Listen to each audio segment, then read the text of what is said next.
C'est donc pour ça que cette course, je veux l'aborder d'une manière bien différente. Donc il faut que j'en profite pour me faire plaisir à l'avant. Parce qu'aujourd'hui j'ai clairement le niveau pour l'emporter et que j'attaque sur la gauche de la route. On est parti à deux.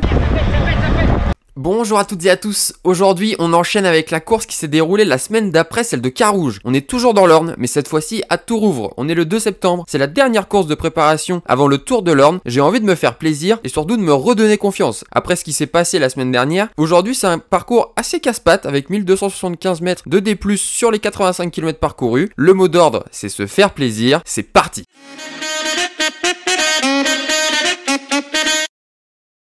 Cette course, je l'aborde complètement différemment de la course de la semaine dernière. Pour ceux qui n'ont pas vu la vidéo, je me suis énervé tout seul pendant la course parce que je voulais que le scénario se déroule différemment de ce qui s'est réellement passé. Du coup, je me suis braqué et j'ai perdu la course tout seul. Je veux pas que ça se reproduise, déjà d'un point de vue résultat, parce que j'ai fait une course bien inférieure à ce dont j'étais réellement capable, mais surtout pour moi personnellement, la semaine dernière, c'est la première fois que j'ai pas pris du tout de plaisir à faire une course. À un moment, je voulais même arrêter la course avant la fin, tellement j'étais énervé, et clairement, c'est pas le but. Je fais des courses parce que j'adore ça, je prends un plaisir fou tous les week-ends, donc il faut que ça continue comme ça. C'est donc pour ça que cette course, je veux l'aborder d'une manière bien différente. J'ai appris de mes erreurs de la semaine dernière, surtout que la course d'aujourd'hui est sur le papier assez similaire à celle de Carouge, un parcours exigeant avec une bosse juste avant l'arrivée, mais aussi très peu de coureurs au départ, puisqu'on n'était que 41, donc même encore moins qu'à Carouge. En théorie, il y a des chances que le scénario se répète, mais cette fois, il faut que j'accepte ce scénario ou n'importe quelle autre situation de course pour m'y adapter et être prêt à adopter un comportement en conséquence de comment la course va se dérouler réellement. Surtout, ce que j'ai appris de la course de Carouge, c'est que le comportement des autres coureurs ne doit pas m'influencer psychologiquement. Je dois me concentrer sur moi-même et sur la situation de course dans sa globalité pour m'adapter si son scénario évolue. Donc voilà comment je suis un peu, comment j'aborde la course. Je suis assez serein mentalement, physiquement, ça fait un mois que j'ai repris, donc je sens vraiment que je monte en puissance,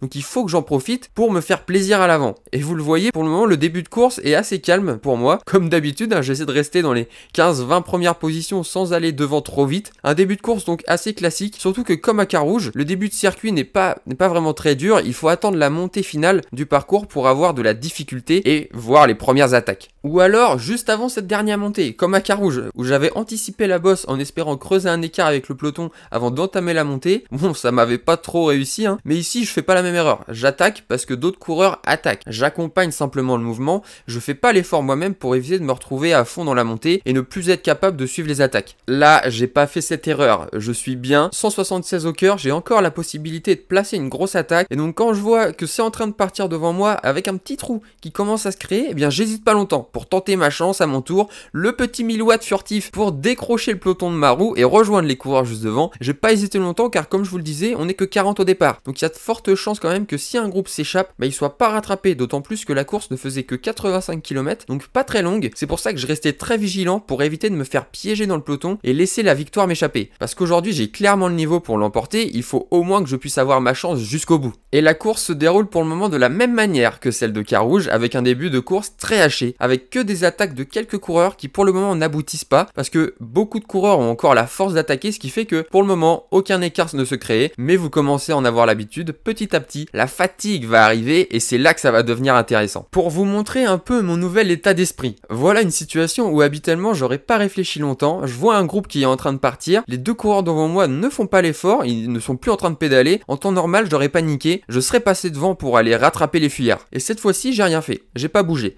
parce que on n'est qu'au deuxième tour, même pas 10 minutes de course dans les jambes, j'ai préféré faire confiance aux autres en me disant il y a bien quelqu'un qui va faire l'effort, il y en a bien un qui va nous ramener sans que moi j'ai à faire trop d'efforts. Clairement c'est un pari risqué. Si à ce moment tout le monde pense comme moi, eh bien on peut dire au revoir au groupe de tête, mais voilà. Comme je vous disais, on est au début de course, donc j'ai parié sur le fait qu'il y ait suffisamment de coureurs encore assez forts derrière moi pour nous ramener, et heureusement cette fois-ci, c'est ce qui s'est passé. Donc bonne pioche pour moi, et surtout bonne analyse de la situation pendant la course. Sur la deuxième montée, qui n'est pas vraiment une montée, mais plus un faux plat d'1 km de long, on est à plus de 35 de moyenne dedans, mais ça fait quand même mal, vous voyez, c'est dur déjà pour le coureur là de Bonneville. Ce sont ces coureurs qui créent des cassures dans le peloton, et ça c'est le signe qu'une échappée va bientôt bientôt pouvoir se créer, puisque des trous vont se créer et il y aura un écart qui sera bientôt définitif. Et alors qu'on vient de basculer dans la petite descente après la montée, plusieurs coureurs attaquent comme les 2 tours précédents. Moi pour le moment je m'inquiète pas plus que ça, d'autant plus que je suis en plein milieu de la route bien encerclé, donc je peux pas y aller. Mais je m'affole pas, je vois au fur et à mesure que plusieurs coureurs sont en train de sortir, je me dis bon, ça va faire comme d'habitude, tellement de coureurs vont attaquer, qui vont tous être en file indienne sans créer d'écart, et il y aura pas de souci, le peloton va suivre le mouvement. Mais dans le virage, je vois qu'il y a déjà un bel écart de fait. Ils ont l'air d'appuyer très fort sur les pédales à l'avant, mais surtout,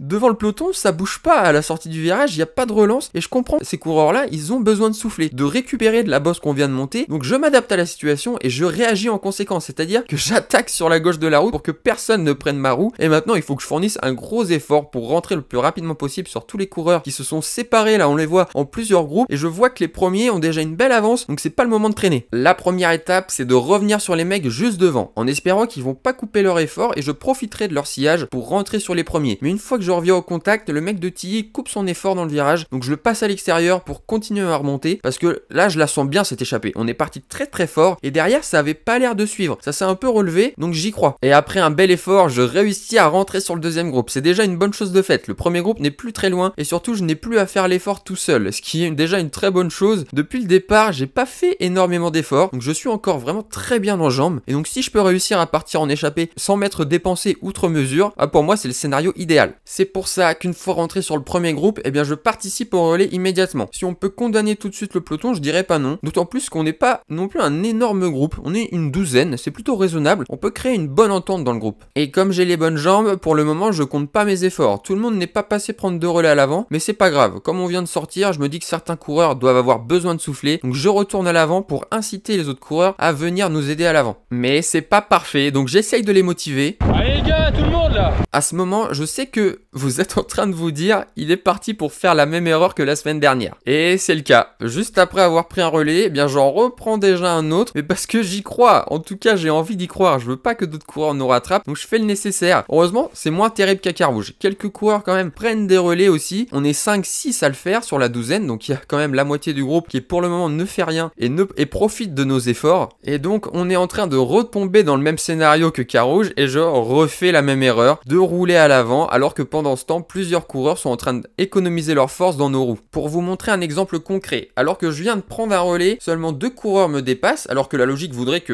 tout le monde, tout le groupe suive le coureur en noir et blanc. Là ils sont que 2, donc la file montante n'existe pas, et alors que je devrais réagir, par exemple me laisser volontairement descendre dans le fond du groupe pour moi aussi récupérer un peu et pour arrêter de faire les efforts pour les autres, eh bien non, je reprends la file montante en espérant que les coureurs derrière moi vont suivre le mouvement, donc j'emboîte le pas du dossard 13 pour me lancer dans la petite descente. Mais en bas de la descente, à nouveau ce sont uniquement 2 coureurs qui vont me prendre un relais, 2 coureurs différents cette fois-ci, donc ça veut dire que tout le monde fait un tout petit peu d'effort et moi je suis continuellement à l'avant en train de relayer tout le monde. Et encore une fois, je reprends le relais à ces 2 coureurs. Alors oui, à ce moment je suis très bien, je me sens très bien physiquement, mais tactiquement c'est encore n'importe quoi. Il y a des coureurs aussi qui sont forts, voire plus forts que moi dans ce groupe et qui vont être beaucoup plus frais que moi sur la fin de la course si je continue à faire ça. Et je vais me faire à nouveau battre, j'ai rien appris de la semaine dernière pour le moment, je refais exactement le même schéma. Jusqu'à ce qu'un miracle se produise dans ma tête. Je prends du recul sur la situation. C'est bon, enfin, l'expérience désastreuse de la semaine dernière m'est remontée au cerveau et va m'être utile. À ce moment de la course, je me dis mais à quoi ça sert de rouler? À quoi ça sert de me prendre la tête avec ce groupe? Si plusieurs coureurs ne veulent pas rouler, eh bien c'est pas grave, je roule pas non plus. Je fais pas d'effort et on va se faire reprendre, mais au moins j'aurai encore toute mon énergie pour essayer de sortir à nouveau du peloton. Donc ça y est, tout est limpide dans ma tête sur la situation qui se présente à moi, donc logiquement, je me laisse déporter jusqu'au fond du groupe pour voir effectivement qu'il y en avait du monde sur le porte-bagages, puisque 8 autres coureurs nous ont rattrapés, ce qui fait qu'on est désormais 20 à l'avant de la course. On est plus nombreux que le peloton derrière nous, sachant qu'on était 40 au départ et qu'on a déjà mis un tour à quelques coureurs, ils sont moins de 20 dans le peloton à notre poursuite, donc c'est bon. La situation est claire, on n'est pas un groupe d'échappés, on est le nouveau peloton avec un effectif réduit, et donc il faut pas rouler à l'avant de ce groupe, mais essayer de s'échapper encore une fois avec un groupe plus restreint. C'est exactement la même situation que la semaine dernière, sauf que cette fois-ci, j'ai bien compris l'enjeu. Et j'ai bien fait de me relever, puisque juste après, dans la bosse, les attaques pleuvent de nouveau. Et oui, parce que comme je vous l'ai dit, maintenant le but pour tout le monde, c'est de s'échapper une nouvelle fois. On est le nouveau peloton duquel il faut s'extirper. Et un peu à retardement, j'attaque à mon tour en essayant de prendre un groupe de compte, puisque vous les voyez, 4 coureurs sont partis devant, et nous juste derrière ça, ça peut être intéressant si on les rattrape. Là on est 5, on sera 9 à l'avant, mais cette tentative n'ira pas très loin, puisque le reste du groupe va rentrer sur nous peu de temps après. En tout cas, la course reprend repart de zéro, puisqu'à nouveau il faut réussir à s'échapper d'un groupe, alors qu'on vient déjà de le faire. Ce qui est sûr, c'est que la situation va encore beaucoup évoluer, mais cette fois-ci, j'ai conscience de la situation et je suis prêt à y participer. Et oui, il faut se créer de nouvelles occasions de partir, puisqu'on est encore trop nombreux dans ce groupe. Donc c'est parti, là, une poignée de coureurs attaque, un peu à contre-temps. Je vous avoue, je me rappelle pas pourquoi j'ai fait ça. Certainement, je voulais voir si ça allait réagir ou non, et en voyant pas de réaction des coureurs autour de moi, eh bien j'y suis allé. Mais du coup, bah, j'ai pas de roue devant moi, il faut que je fasse l'effort tout seul. Là, ça me fait un peu mal, je me fais violence pour reprendre les roues devant. Il faut que je le fasse avant la fin de la montée pour pouvoir récupérer ensuite dans la descente. Mais à la bascule, devant moi, ça se regarde. Personne ne veut continuer l'effort, donc ça réattaque juste devant moi, il insiste.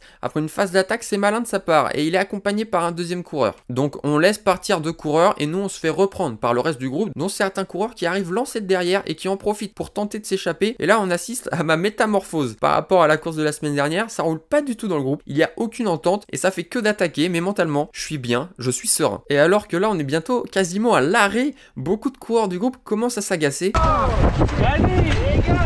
Moi je suis zen, alors effectivement je vois que la situation de la course est en train de m'échapper là si on continue à ce rythme, mais c'est le jeu, et je l'accepte. Donc je suis complètement en adéquation avec la course et comment se déroule la course. Et honnêtement, ça fait un bien fou, je me sens vraiment très bien sur la course, et le point positif c'est que ça se ressent aussi physiquement. Quand un coureur devant moi est en train de prendre une cassure, et je vois devant que ça roule fort, et bien c'est uniquement à ce moment-là où je produis mon effort pour boucher le trou. Je réagis aux différents événements de la course. Et je vous l'ai dit, comme je suis bien physiquement, et bien j'agis également en passant à l'attaque avec Emile que je commence à bien connaître. Je sais qu'il est costaud, donc attaquer avec lui c'est une valeur sûre, ça peut mener à quelque chose d'intéressant. Mais tout le monde a réussi à recoller à nos roues et ça réattaque à nouveau avec plusieurs coureurs, mais ça commence à être tendu, les attaques ne sont pas franches. Dès qu'un coureur voit qu'il a du monde dans sa roue, il se relève et la tension comme ça monte petit à petit, ça commence à s'agacer, ou c'est peut-être tout simplement de l'intox là pour intimider les adversaires à rouler devant. En tout cas, moi comme je vous l'ai dit, je suis très calme, je suis très attentif à tout ce qui se passe parce que l'objectif ça reste quand même d'aller chercher la victoire, mais je cours de manière beaucoup plus juste. Aujourd'hui, plusieurs coureurs sont partis devant et je m'affole pas et surtout je m'énerve pas, je patiente jusqu'à un autre coureur craque et fasse les efforts à ma place. C'est pas moi qui vais débloquer la situation. Comme j'évite de faire trop d'efforts inutiles, je suis encore très bien en jambes et les autres coureurs commencent un peu à grincer des dents là, à l'image de Paul qui est obligé de décrocher de la roue qu'il avait devant lui, donc je le dépasse pour aller boucher le trou moi-même assez rapidement. Mais là, je me suis mis au taquet, là j'ai les jambes qui brûlent.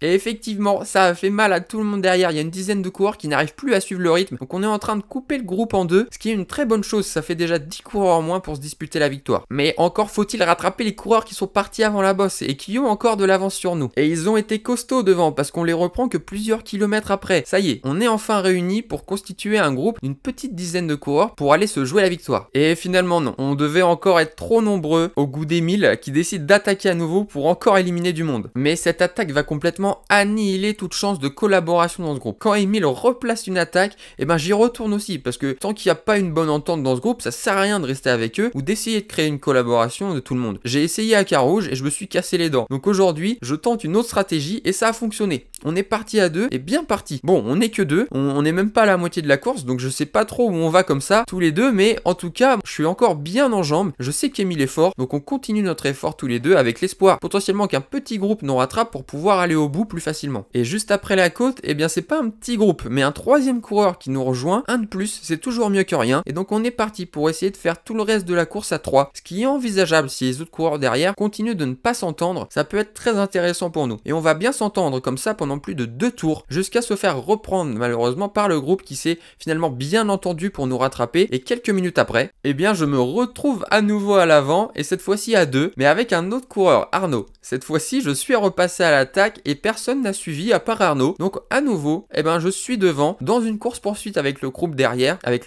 nous qui veut pas nous laisser partir puisqu'on vient de passer la mi-course, donc ça commence à devenir dangereux de laisser des coureurs s'échapper comme ça. Nous avec Arnaud, eh ben évidemment, on va bien s'entendre. On est efficace, on a conscience que faire encore 40 km comme ça va pas être simple, mais mieux vaut être ici que derrière. Au moins là la situation elle est claire, nous on roule, on se pose pas de questions et on laisse les autres derrière se battre entre eux. Vraiment, il y a un petit groupe derrière. Et ce qu'on espérait qu'il se produise va se produire, puisqu'un petit groupe est en train de nous rattraper, on sera un peu plus nombreux, mais malheureusement, une fois que ce petit groupe va nous rattraper, plus personne ne va rouler, et le groupe entier va se reconstituer, et tout sera à refaire, à quelques coureurs près, puisque certes, on serrait le moteur comme on dit, on a perdu la 4 ou 5 coureurs, ce qui fait qu'on est plus qu'une quinzaine, ce qui est bien, plus le groupe est petit, et plus les chances de victoire sont importantes. Mais aussi, le risque qu'un groupe s'échappe et qu'on ne les rattrape plus augmente aussi. Comme ici, où à force d'attaque et d'attaque, eh bien, je peux pas suivre tout le monde, secondes. Donc là je me suis fait piéger, un beau groupe est parti devant et là ça sent pas bon parce qu'ils ont l'air de bien collaborer tous ensemble et de rouler fort et d'être efficaces. Heureusement, plusieurs coureurs avec moi ont vu que la situation là était pas top pour nous, donc nous aussi on s'organise derrière pour tenter de les rattraper parce que sinon la victoire on peut lui dire adieu. Et le gros tournant de cette course poursuite, c'est le problème mécanique d'Arnaud qui malheureusement pour lui doit arrêter sa course, qui fait qu'il y a un gars en moins à l'avant et ça on dit pas non parce que pour le moment on leur reprend rien. Ils sont pas très loin, on les voit mais l'écart est toujours là, il est toujours présent et pour le moment il se réduit pas. Et ils sont pas très loin hein, mais l'entente est pas incroyable dans notre groupe parce qu'on a du monde sur le porte-bagages. Plusieurs coureurs sautent pas mal de relais qui fait que ça donne pas envie aux autres de faire l'effort pour des gars comme ça. Là je me dis que c'est compliqué, rester comme ça à une dizaine de secondes, à un moment donné notre groupe il va abandonner la poursuite et ça sera fini. Donc je prends la tête du groupe et je me dis qu'il faut réagir. On peut pas rester comme ça, la collaboration est mauvaise, on reprend rien sur eux devant, il faut se réveiller. Donc je me dis, ceux qui roulent pas, c'est qu'ils doivent être à bloc. Donc il faut les décrocher du porte-bagages. Donc c'est parti, j'accélère brutalement dans le rond-point parce que je sais qu'à cet endroit tout le monde est en file indienne. Donc ceux qui sont au fond du groupe à essayer de se cacher, eh bien ils vont être loin au moment de mon accélération et s'ils veulent me rattraper, ils vont devoir fournir un gros effort. Et bien sûr l'attaque, je la place dès le pied de la bosse pour de 1 essayer de rattraper le groupe de tête rapidement, mais aussi de 2 monter la bosse sur un très gros rythme pour tenter de faire exploser les plus faibles de notre groupe pour être une fois en haut qu'avec les plus forts pour avoir plus de chances de rentrer sur les hommes de tête. On est à mi-pente alors qu'on a comblé un peu l'écart grâce à mon accélération, je me fais contrer par Dossard 29 et sur la droite de la route par Emile. À ce moment là je regrette un peu d'avoir attaqué au pied de la bosse parce que je suis un peu au taquet mais il faut que je me fasse absolument violence si je veux rattraper tout le monde. Donc je me mets en danseuse pour aller tenter de rattraper la roue d'Emile. L'objectif de mon attaque est réussi, j'ai bien secoué le cocotier de notre groupe mais je me suis bien secoué aussi la tête là. Elle est longue la bosse pour moi, je me fais très mal. Mais pas le temps de récupérer, toujours à 182 au cœur, je prends directement le relais à Emile parce que là il faut rentrer. C'est maintenant ou jamais, on est dans un effort maximal. Si on rentre pas tout de suite, ce sera fini pour nous. On va avoir besoin de récupérer un moment et le groupe devant va filer vers la victoire. Donc j'encourage le groupe qui a encore diminué, on n'est plus que 6. Le porte-bagages a bien sauté dans la bosse, ce qui fait qu'il ne reste plus que les gars motivés pour rentrer. Et alors que je conclue notre effort pour boucher les derniers mètres avec les premiers, je vais couper la GoPro en me disant ok, temps fort terminé, on va repartir dans une phase d'observation. Pas du tout. Voilà, l'erreur de ma course, c'est moi qui ai fait le dernier effort là pour rentrer. Je me suis retrouvé premier du groupe et juste après, ceux qui étaient derrière m'ont contré et j'ai pas accompagné l'attaque et évidemment, c'est la bonne. Je me suis retrouvé qu'avec les mecs cramés, j'ai tenté d'organiser la poursuite mais mes compagnons n'avaient plus de jus. Donc après un tour à prendre des relais quasiment tout seul pour essayer de rattraper les 5 coureurs qui étaient partis devant, contrairement à la semaine dernière, je me suis dit ok, tant pis, t'as joué, t'as perdu. Tu t'es bien amusé, mais c'est pas grave. Là, les personnes avec toi ne veulent pas rouler, donc accepte la situation et essaye d'aller chercher le meilleur résultat possible, qui est la 6e place. Donc les 2 tours d'après, j'ai fait le minimum. J'ai pris mes quelques relais sans en faire trop pour garder de l'énergie et pour tenter quelque chose. Comme je vous l'ai dit au début de la vidéo, je voulais me faire plaisir et tenter quelque chose que j'avais encore jamais osé faire, c'est finir tout seul en solitaire. Je voulais le tenter. Donc juste avant le dernier tour, au pied de l'avant-dernière bosse, je me suis mis au fond du groupe et quand j'ai senti que c'était le bon moment, j'ai enlevé une dent et je suis parti. Et j'avais encore de très bonnes jambes parce que je vais quasiment aller chercher les 1000 watts en fin de course. Ça montre que j'étais très en forme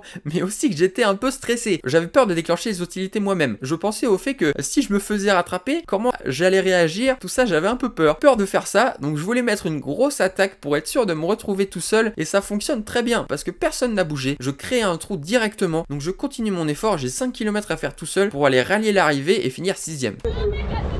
Et pourquoi pas mieux? J'entends ma soeur qui me dit qu'il y a du monde à 10 secondes, alors qu'ils avaient 1 minute d'avance le tour d'avant. J'ai commencé à m'imaginer des scénarios où je remonte sur eux pour aller pouvoir jouer la victoire, parce qu'ils ont commencé à se regarder, à ne plus collaborer, et donc je vais les avaler, tout est encore jouable, mais après avoir tourné sur la droite, à l'horizon, personne. Ma soeur avait confondu un retardataire avec un des coureurs de tête. Petit ascenseur émotionnel, je pourrais pas aller chercher mieux qu'une 6ème place, mais c'est pas grave. Je me concentre sur mon effort, je veux franchir la ligne tout seul pour aller décrocher une 6ème place, et aussi la première place Open 3. Je connaissais pas tout le monde, mais ceux que je connaissais qui étaient dans les 5 de tête, ils étaient tous en Open 2. Donc il y avait une chance potentiellement pour que je sois premier Open 3. Et je savais que des coureurs dans mon groupe étaient Open 3. Donc si je pouvais finir tout seul pour éviter un sprint, j'en serais très content. Et à la sortie du virage, je me retourne pour évaluer l'écart et je suis bien sorti. J'ai une bonne dizaine de secondes sur le groupe. Par contre, un des 2 coureurs de Tilly s'est lancé à ma poursuite tout seul et il n'a que 50 mètres de retard sur moi. On est parti là pour un mano à mano, super intéressant pour moi. Malheureusement, un peu moins pour vous parce que j'ai pas de caméra à l'arrière du vélo, ça aurait été intéressant de voir comment évolue la poursuite. En tout cas, pour moi, c'est très motivant. Je m'imagine qu'il est juste derrière moi et que je dois tout donner pour ne pas qu'il rentre. Donc dès que la route s'élève un petit peu, je mets plus de watts pour conserver ma vitesse et aller le plus vite possible. Le mot d'ordre, c'est de conserver sa vitesse, donc appuyer fort quand ça monte et enrouler du braquet quand ça descend pour récupérer un peu tout en ayant une bonne vitesse. Mais qu'est-ce que c'est dur, surtout mentalement. C'est très compliqué de réussir à se faire violence, à se donner à 100% quand j'ai personne avec moi. Mon cerveau me hurle de ralentir, d'arrêter de me faire mal parce que ça sert à rien, j'ai de l'avance. Et là, j'ai vraiment souffert mentalement. J'avais les yeux rivés sur mon compteur pour me concentrer sur mes watts et lisser mon effort sans jamais baisser d'intensité. On arrive bientôt dans la dernière bosse. En haut, c'est l'arrivée. Je me retourne et j'ai toujours que 50 mètres d'avance. Il ne lâche rien derrière, mais j'ai besoin de récupérer. Donc dans ce petit bout descendant, je me couche sur le vélo pour être le plus aérodynamique possible et j'arrête de pédaler quelques secondes pour faire descendre un peu mon cœur et être prêt à me lancer dans la dernière bosse. Et dès le pied, je me mets à fond, avec comme idée d'écœurer le mec de Tilly juste derrière, parce que je sais que lui aussi il va monter à fond au début pour essayer de me rattraper. Pour lui, c'est le dernier moment de tenter de me rattraper, donc il faut que je le tue mentalement en lui montrant qu'il pourra pas aller me chercher. Donc je m'arrache, je monte plus fort que ce que je suis capable de tenir sur toute la montée. Et petit à petit, je commence à m'effondrer, les watts s'écroulent, je me retourne une dernière fois pour jauger l'écart et ça n'a pas bougé. Donc lui aussi, comme j'avais pensé, il est monté à bloc dès le pied, mais on est bientôt à l'arrivée, j'ai plus qu'à gérer l'écart. Il reste 200 mètres, donc je me dresse une dernière fois sur les pédales pour assurer le coup, sait-on jamais. Si derrière il lance le sprint du siècle et qu'il me dépasse sur la ligne, je serai dégoûté.